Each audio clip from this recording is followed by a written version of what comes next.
Congress senior నేత ఫిరోజ్ ఖాన్ కు మహిళా కమిషన్ నోటీసులు జారీ చేసింది.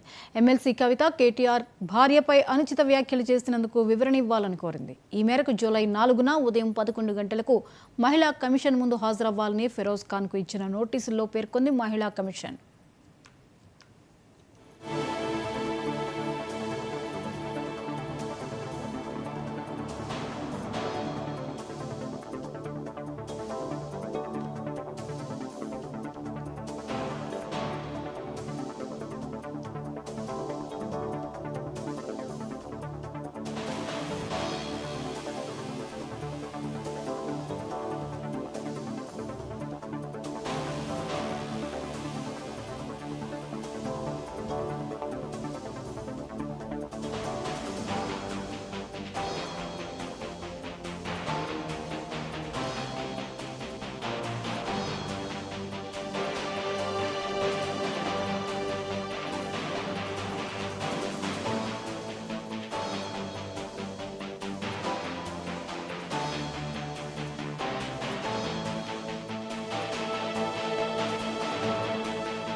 ఈ అంశంపై మరిన్ని అప్డేట్స్ ని స్పెషల్ కరెస్పాండెంట్ తేజ అందిస్తారు. తేజ, ఫిరోజ్ ఖాన్ కు మహిళా కమిషన్ నోటీసులు జారీ చేసింది.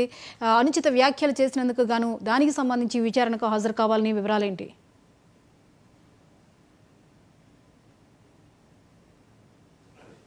వివక్షకు గురైనా, ఏ విధమైనటువంటి విమర్శలకు గురైనా, లేకపోతే అనుచిత వ్యాఖ్యలు చేయబడ్డా, ఏ విధంగా ఇబ్బంది పడ్డా గానీ తెలంగాణ రాష్ట్రంలో మాత్రం తెలంగాణ మహిళా కమిషన్ చైర్పర్సన్ నేరెళ్ల శారద ఆధ్వర్యంలో అయితే మాత్రం చాలా దూసుకుపోతున్నారు అన్నట్లుగానే చెప్పాలి. ఏ సమస్య ఉన్నా కానీ సత్వరమే స్పందించడమే కాకుండా ఎవరైతే ఆ విధమైనటువంటి అనుచిత వ్యాఖ్యలు చేస్తారో వారిపైన కఠిన చర్యలు తీసుకునే విధంగా కూడా చైర్పర్సన్ నేరెళ్ల శారద అయితే మాత్రం వాటికి సంబంధించి మహిళా కమిషన్ ఆధ్వర్యంలో అయితే మాత్రం పూర్తి స్థాయిలో చర్యలకు ఉపక్రమిస్తున్నారు అన్నట్లుగానే మనం ప్రధానంగా చెప్పాలి. తాజాగా మనకు అందుతున్నటువంటి సమాచారం ప్రకారం కాంగ్రెస్ సీనియర్ నేతగా ఉన్నటువంటి ఫిరోజ్ ఖాన్ అయితే మాత్రం ఆయన మహిళల పట్ల అనుచిత వ్యాఖ్యలు చేశారంటూ కూడా మహిళా కమిషన్ నోటీసులు అయితే జారీ చేసినటువంటి పరిస్థితి ఉంది.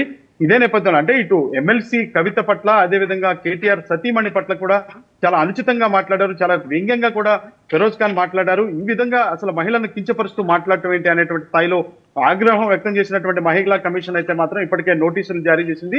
మొత్తంగా జూలై 4వ తేదీ ఉదయం 11 గంటలకు మహిళా కమిషన్ ముందు హాజరవ్వాలని చెప్పి ఫిరోజ్ ఖాన్ కు నోటీసులు ఇచ్చినటువంటి పరిస్థితి ఉంది.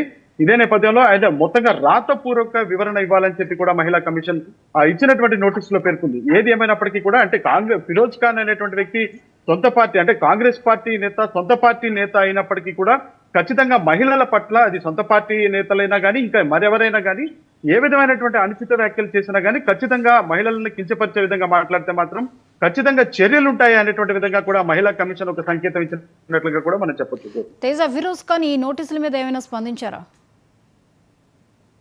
ఖచ్చితంగా జ్యోతి, ఇంకా ఏ విధమైనటువంటి స్పందన అయితే ఫిరోజ్ ఖాన్ నుంచి వచ్చినటువంటి పరిస్థితి లేదు. కానీ మహిళా కమిషన్ నుంచి నోటీసులు అయితే మాత్రం అందుకున్నట్లుగా కూడా ఫిరోజ్ ఖాన్ అందుకున్నట్లుగా కూడా తెలుస్తుంది. కానీ ఆయన వాడేటువంటి భాష, ఆయన ఆఫ్ ద రికార్డ్ చెప్పినట్లుగా కూడా మనకు తెలుస్తుంది. ఆయన మాట్లాడేటువంటి మాట అంటే తెలుగు స్పష్టంగా రాకపోవటం వల్ల కొంత మాటలు దొర్లి ఉంటాయేమో తప్ప కానీ ఏ విధంగా కూడా ఎవరిని కించపరిచే విధంగా నేను మాట్లాడలేదు అనేటువంటి స్థాయిలో అయితే మాత్రం ఫిరోజ్ ఖాన్ ఆయన సన్నిహితుల దగ్గర చెప్పినట్లుగా కూడా తెలుస్తుంది. ఏది ఏమైనప్పటికీ కూడా జూలై 4వ తేదీ ఉదయం 11 గంటలకు మహిళా కమిషన్ ముందు తప్పనిసరిగా హాజరవి తీరాలి, రాతపూర్వక వివరణ ఇవ్వాలి అని చెప్పి మహిళా కమిషన్ నోటీసులు ఇచ్చింది అన్నట్లుగానే మనం చెప్పాలి.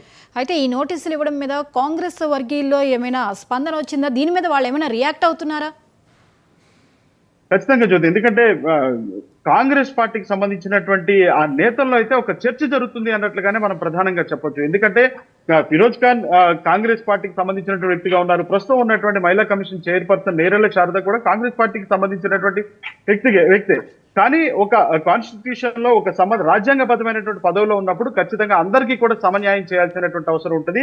అదే విధమైనటువంటి రూల్ ని ఫాలో అవుతున్నారు నేరెళ్ల శారద అనేటువంటి చర్చ అయితే జరుగుతున్నట్లుగానే చెప్పాలి. కానీ సొంత పార్టీ నాయకులు ఏంటి ప్రస్తుతం అధికారంలో తెలంగాణ రాష్ట్రంలో కాంగ్రెస్ పార్టీ అధికారంలో ఉంది. అధికార పార్టీకి సంబంధించినటువంటి వ్యక్తికి ఈ విధంగా అసలు నోటీసులు ఇస్తారా అని చెప్పి అందరూ అనుకున్నారు. కానీ ఈ విధమైనటువంటి నోటీసులు ఇవ్వటం వల్ల అయితే మాత్రం పూర్తి స్థాయిలో నేరెళ్ల శారద మంచి పని చేశారు అనేటువంటి స్థాయిలోనే, మహిళా కమిషన్ మంచి పని చేసింది అనేటువంటి స్థాయిలోనే ప్రస్తుతం చర్చ జరుగుతుంది. కానీ కాంగ్రెస్ నాయకుల్లో మాత్రం కొంత ఆశ్చర్యం కూడా వారంతా కూడా వ్యక్తం చేస్తున్నారు. సొంత పార్టీ నేతలైనా కానీ మహిళల పట్ల ఎవరు అనుచిత వ్యాఖ్యలు చేసినా ఈ విధంగా నోటీసులు ఇచ్చారు అనేటువంటి కొంత ఆశ్చర్యాన్ని అయితే కాంగ్రెస్ పార్టీ నేతలు వ్యక్తం చేస్తున్నారని మనం చెప్పాలి.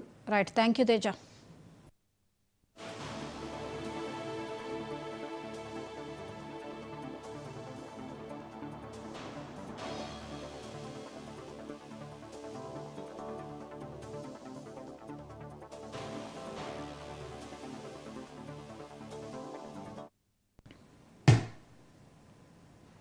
నెల్లూరు జిల్లా ఉలవపాడు